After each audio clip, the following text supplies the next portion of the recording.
Je vais vous demander, est-ce que vous pourriez vous présenter, s'il vous plaît? Oui, alors, Laurence Tambureau, j'ai 57 ans, je suis mariée, j'ai 3 enfants et j'évolue dans le milieu des échecs depuis, plus d'une vingtaine d'années, suite à l'engagement de mes enfants dans ce sport-là, bah, j'ai suivi, et je m'y suis mise, comme on dit. Vous jouez vous-même?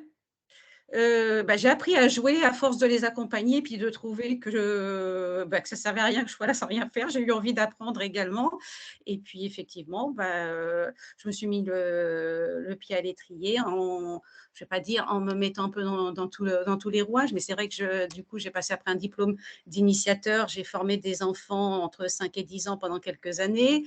Un diplôme d'arbitre, j'ai le 2e grade d'arbitre, ce qui fait que j'ai l'autonomie pour gérer des tournois, choses comme ça et que bon, on me consulte assez souvent, notamment au club, sur, des questions réglementaires, choses comme ça et puis, j'ai même été responsable scolaire, départementale et académique, et puis, bah, en prenant des responsabilités au sein des clubs, secrétaire, trésorière, secrétaire, créer, un petit club au niveau local, des choses comme ça.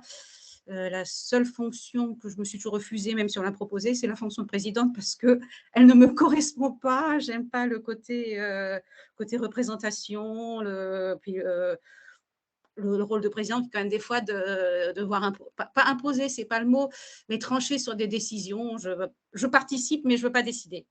Voilà. D'accord, OK. Et donc avec, cette, expérience un peu et d'arbitre et de formatrice et même de joueuse, est-ce que vous avez eu du coup vous avez été formée par exemple à la représentation des 2 sexes?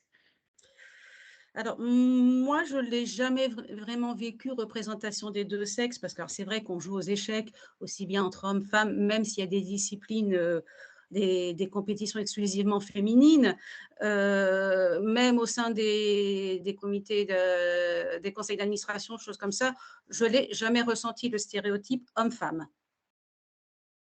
Et il y a en fait dans la représentation, quand vous parlez de conseil d'administration, on a autant d'hommes que de femmes et Non, par parce que exemple dans le club, c'est non, autant parce que d'hommes que les de femmes? échecs restent quand même une discipline étonnamment, très masculine. Alors peut-être que c'est culturel, peut-être que c'est aussi un jeu de combat, peut-être que ça attire différemment, mais il y a quand même majoritairement des garçons dans le milieu des échecs, donc ça se retrouve au niveau de la composition des conseils d'administration. Mmh. Quand vous dites étonnamment, Bah, qu'est-ce parce que qui c'est vrai que tout le monde peut jouer, c'est avant tout un jeu, mais comme je dis, c'est aussi un jeu de combat, c'est un combat sur l'échiquier. Donc est-ce que quelque part, ça correspond peut-être plus à certains goûts, alors je veux dire sans être plus masculin que féminin parce que tout le monde peut s'intéresser à tout, se retrouver plus peut-être, pour certains. Je ne sais pas si c'est l'explication ou si c'est encore peut-être, avant c'était un jeu qu'on pratiquait peut-être plus au niveau des loisirs le soir, choses comme ça et que c'était plus des hommes qui se retrouvaient autour de ce jeu-là. J'ai pas d'explication, hein, mais c'est vrai qu'à l'heure actuelle, il y a quand même beaucoup plus de licenciés hommes que femmes. et oui, quelle est à peu près la proportion? Alors vous dire comme ça, je ne saurais pas, j'irais peut-être, j'ai peur de dire une bêtise, heu, même pas un quart peut-être de femmes?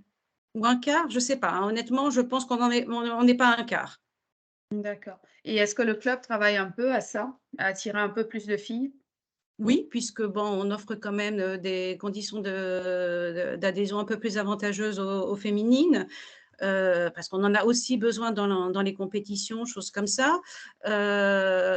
Après, hormis cet avantage-là qu'on peut avoir, elles sont traitées exactement pareil que les garçons. D'accord, On ne OK. fait pas de différence garçon-fille, il y a pas de on privilégie pas les uns par rapport, aux autres. Mmh. Mais il y a quand même ce petit avantage sur les conditions Voilà, parce qu'on d'adhésion. en a besoin au niveau des compétitions, donc à ce niveau-là, bah, c'est pour essayer, c'est effectivement d'en avoir, alors je veux dire sans les acheter parce que c'est pas notre politique du tout, de se vouloir attractif. D'accord. Vous réduisez les frais d'adhésion, c'est ça? Voilà. D'accord. OK, et donc au vu de votre, grande, expérience, vous dites que vous avez jamais été, confrontée à des stéréotypes au niveau des instances dirigeantes, c'est ça? Oui. Et de manière générale, Bah, pour de les manière filles, pour les générale, garçons qui non. Alors, je évoluent? dirais, c'est peut-être plus au niveau de la fédération que ça devrait se jouer, parce que la fédération, alors elle fait beaucoup de choses envers les féminines, des choses très positives. Après, peut-être, faute d'être sur le terrain, il y a peut-être des choses qui s'avèrent peut-être un peu contre-productives. Je voulais les interpeller d'ailleurs là-dessus, c'est peut-être justement l'occasion d'imposer une participation dans des interclubs féminins, c'est-à-dire une compétition exclusivement féminine, à des clubs qui ont un certain niveau d'engagement en compétition mixte. Bah, ça n'a rien à voir. C'est créer une contrainte à des femmes qui peuvent susciter des pressions au sein des clubs parce que les clubs sont obligés d'engager cette équipe-là, alors que ça n'a aucun lien finalement. D'accord. Je Et ne sais donc pas si aussi, je sais pas si je me suis bien exprimée. C'est-à-dire qu'on a des équipes à un certain niveau, on nous exige une équipe féminine en parallèle, mais ça n'a rien à voir. Le résultat de l'équipe féminine n'impacte pas du tout l'équipe première, enfin mixte, chose comme ça. Donc quelque part, c'est presque que de la représentation. Je trouve ça dommage. C'est pas valoriser le côté, c'est créer une contrainte sans le valoriser. d'accord. OK. Là, c'est la politique du club, du coup, C'est je pas, non, l'entends c'est bien. pas le club, c'est la fédé. De la fédé, ouais, voilà, je C'est-à-dire que l'entends c'est les bien. règlements que je trouve devraient évoluer en supprimant la contrainte. Pas de supprimer cette compétition-là, il y a des femmes qui s'épanouissent là-dedans et pourquoi pas, mais la contrainte, de dire: «Vous êtes obligés d'aller jouer parce que sinon le club est pénalisé». Ah oui, mais nous, une équipe première, elles peuvent très bien nous répondre ça. On n'a pas demandé, on n'a rien à voir avec elles et ils se moquent même de nos résultats, quoi. Mmh.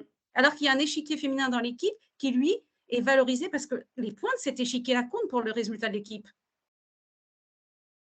Et donc au niveau, des joueuses ou des joueurs, vous voyez pas, il y a pas des stéréotypes, des choses qui circulent, vous dites que vous les traitez de la même manière, mais dans l'interaction, les relations, il y a vraiment pas de différence?